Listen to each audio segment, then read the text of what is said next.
नमस्कार साथियों, मैं Sanjay Kumar Delhi viral YouTube channel में आपका स्वागत करता हूं। साथियों, आज एक बहुत ही महत्वपूर्ण विषय पर मैं चर्चा करने जा रहा हूं और ये विषय है कुछ विपक्षी प्रवक्ताओं को आखिर क्यों कहा जाता है गद्दार गैंग। ये गद्दार गैंग है क्या, इसकी उत्पत्ति कहां से हुई, यह गैंग करता क्या है। साथियों, आजकल हर गली, सड़क, चौराहा, नुक्कड़, चाय की दुकानों आदि पर इस गैंग की चर्चा सुनने को मिल रही है। तो आज करते हैं इसी खबर का पूरा विश्लेषण, बने रहिए अंत तक। साथियों, विपक्षी दलों के प्रवक्ताओं को जब इस तरह की संज्ञा दी जाती है तो यह एक विचारणीय बिंदु बन जाता है। तो इस पर गहराई से विचार करते हैं और देखते हैं कि क्या है इस खबर का पूरा सच। भारत एक प्रजातांत्रिक देश है और एक प्रजातांत्रिक देश में सबको अपनी बात कहने का अधिकार है। हमारे यहाँ एक लिखित संविधान है और जिसमें हमें अभिव्यक्ति की आजादी का पूरा हक मिला हुआ है। जो विपक्षी दल होते हैं उनके प्रवक्ताओं का कार्य अक्सर सरकार की नीतियों का विरोध करना होता है। वे सरकार की गलत नीतियों का विरोध कर सकते हैं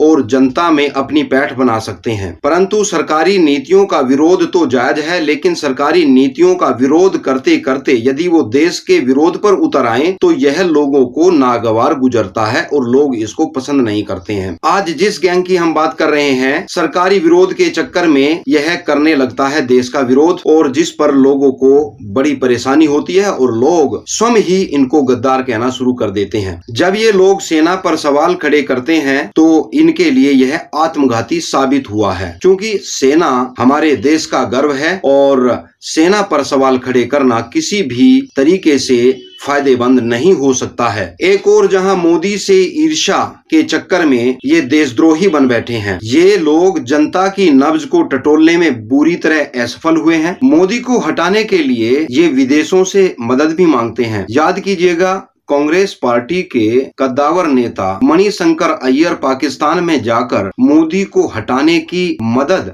पाकिस्तान सरकार से मांगते हैं। अपने आप में बड़ा ही विचित्र है। अक्सर देखा जाता है कि पाकिस्तान और चीन का ये लोग पक्ष लेते हैं। जब भी ये लोग ऐसा करते हैं, लोग इनको बिल्कुल भी पसंद नहीं करते हैं। धर्म विशेष की तरफदारी इनको महंगी पड़ती है। भारत एक धर्मनिरपेक्ष देश है, यहाँ पर सभी धर्मों को फलने फूलने के समान अवसर हैं, परंतु किसी विशेष धर्म की विशेष रूप से तरफदारी करना अच्छा नहीं है। सेना से सबूत मांगकर तो इन्होंने हद ही कर दी। सेना से सबूत मांगना गद्दारी की चरम सीमा बन गया है।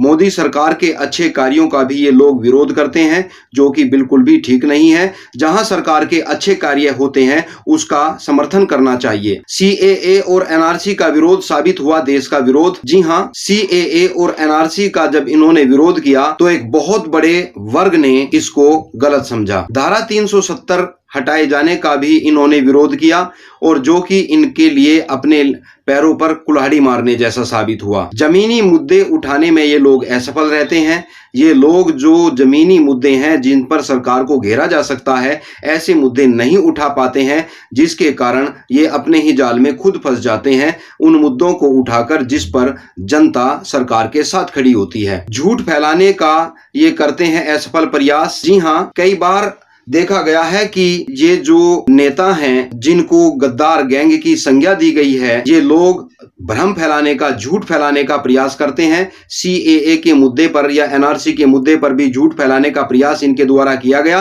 परंतु लोगों को यह रास नहीं आया, क्योंकि जनता अब जागरूक हो चुकी है और जनता को बहकाना अब इतना आसान नहीं रहा है। भारतीय लोग अब इतने नासमझ नहीं रह गए हैं। वो हर मुद्दे को अच्छी तरह से जांचते, तोलते, परखते हैं और कौन नेता क्या कह रहा है इसकी वो अच्छी तरह से पड़ताल करते हैं और तभी वे भरोसा करते हैं। जब उन्हें लगता है कि सरकार यह कार्य ठीक कर रही है तो वो सरकार के साथ नजर आते हैं। साथियों, यह चर्चा आपको कैसी लगी कमेंट करके अवश्य बताइएगा और मिलते हैं अगली चर्चा में। जय हिंद।